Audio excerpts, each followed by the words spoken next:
at Sydney University and a PhD at the University of New South Wales in theoretical physics. And after that, I did a postdoc position at Cornell University in the United States and came back to Australia at CSIRO. The first area that I worked on after my PhD was superconductivity. And I did a lot of work around high-temperature superconductors. And that was what I did at CSIRO. I then moved to University of Technology in Sydney as a lecturer in physics, and then moved up here about 8 to 10 years later, working in materials engineering. I did a lot of materials work in my research when I was at UTS, superconductivity materials, and so I've ended up now doing a lot of materials work and energy work at QUT. So my first question is, it links in well with that actually. What were the main factors that drove you into researching that then, into that field? Probably a lot of it was family history. My father was a scientist. My oldest brother was a scientist. I was good at it. I enjoyed it. So you all study in the same field? Not the same field. But mostly physics. So that sort of answers the second one as well then, when you're working at CSIRO, because I was just going to ask who was funding most of your research? At that stage, CSIRO was funding it. I was actually on a CSIRO-funded postdoc position. And that was at CSIRO, but once I moved to the university, most of it was funded through government agencies and industry. A lot of the work was actually jointly funded. So it was a program where if industry are involved in the project, then you can leverage certain money from the government. That's probably where 75% of my overall funding has come from for research over the years. And within your field in physics, like, what are you interested in finding out now? What is like the uncharted territory or innovative boundary that you want to discover or chart yourself? There are two areas where that applies. One is in the field of energy systems. Not so much about photovoltaic cells. That's interesting. But the uncharted territory to me is how do we actually get an energy system which is largely renewable based?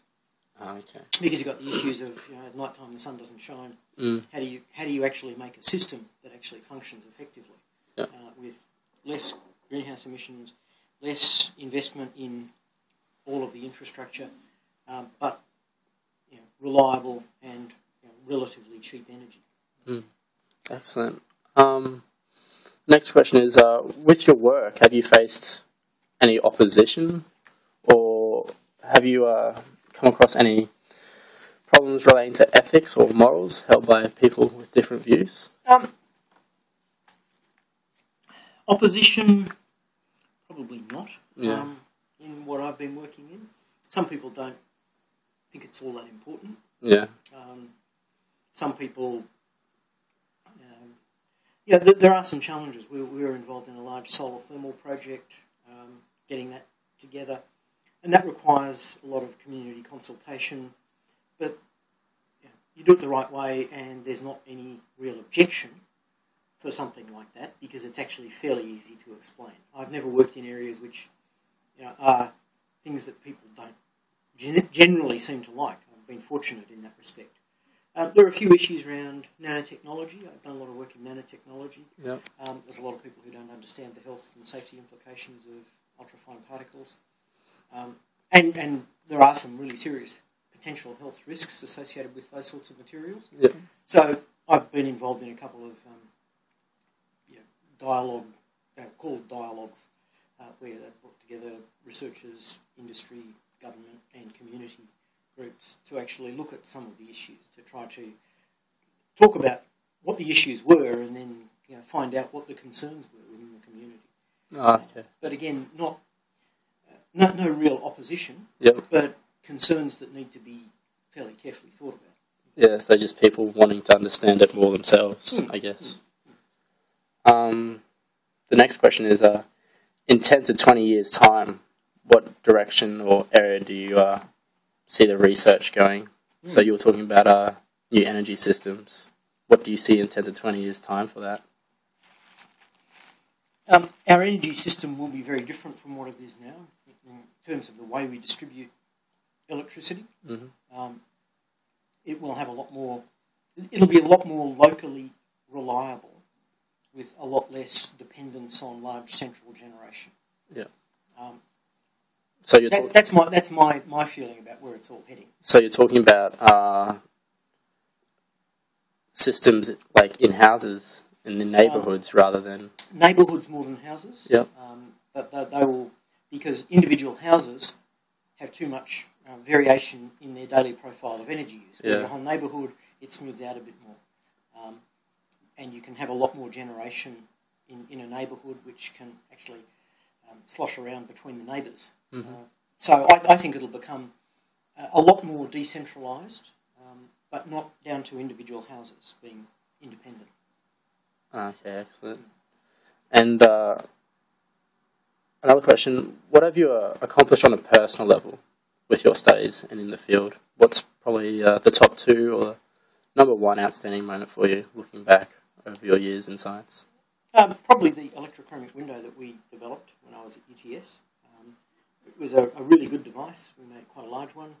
Probably actually a bigger area than that window there, which is a reasonably large window. Yep. But it wasn't... The project got to that point that then the industry couldn't get any more funding to actually take that to commercialisation. So that was disappointing. But it was also a really good outcome of that set of projects. And how did you come about the idea of the window?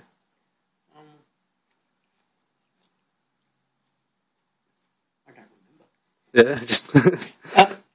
I mean, I've always been interested in things like that. And yeah, I don't actually remember how I mean, yeah, these ideas are not new. I mean, they're out there in the literature. And so, you know, it was one of those things that just we were talking... I knew about them. We were developing a particular type of window coating system with a company through one of those government-funded grants. And I put this idea to them. They liked the idea, so we actually wrote a proposal, got some money, and spent then the next 6 years developing this prototype smart window. Oh, excellent. Which worked really well. Yeah. And we got some good science out of it along the way as well. Okay.